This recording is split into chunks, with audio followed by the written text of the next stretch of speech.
কিছুদিন আগেই পাকিস্তানের সেনাপ্রধানকে সাংবিধানিকভাবে আইনের ঊর্ধ্বে তুলে ধরেছে দেশটির সরকার। এটিকে বিশেষ সম্মাননা বললেও সমর বিশ্লেষকরা বলছেন, সাংবিধানিকভাবে সামরিক শাসনের দিকে এক ধাপ এগিয়ে গেল পাকিস্তান। এই ধারণা আরও প্রকট হয় যখন পাক সরকার বিরোধী মত দমনে খুব সক্রিয় হয়েছে।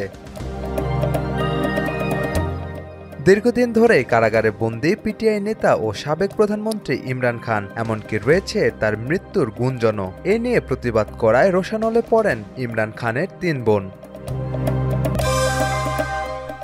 এবার পাকিস্তানের কারাবন্দী সাবেক প্রধানমন্ত্রী ইমরান খানের নিরাপত্তা ও শারীরিক অবস্থা নিয়ে গভীর উদ্বেগ প্রকাশ করেছেন তার 2 ছেলে। দীর্ঘ 3 সপ্তাহ ধরে খানের জীবিত থাকার কোনো প্রমাণ না পাওয়ায় কর্তৃপক্ষ কিছু ঘটনা গোপন করছে বলে আশঙ্কা প্রকাশ করেছে তার ছেলে কাশিম খান।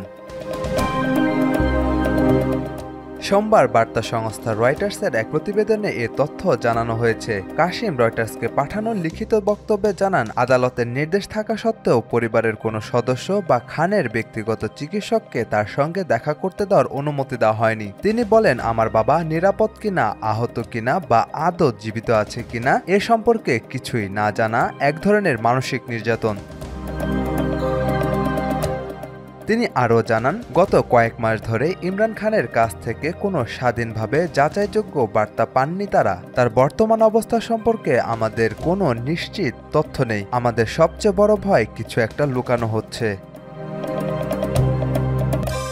বার্তা সংস্থা রয়টার্স জানিয়েছে, পাকিস্তানের স্বরাষ্ট্র মন্ত্রণালয় এ বিষয়ে মন্তব্যের অনুরোধে সাড়া দেয়নি। তবে নাম প্রকাশে অনিচ্ছুক এক কারাগার কর্মকর্তা দাবি করেন, ইমরান খান সুস্থ আছেন এবং তাকে উচ্চ নিরাপত্তার অন্য কোনো স্থানে নেওয়ার পরিকল্পনার ব্যাপারে তিনি অবগত নন। সাজিদ আকরাম, সৌরভ, আজকাল।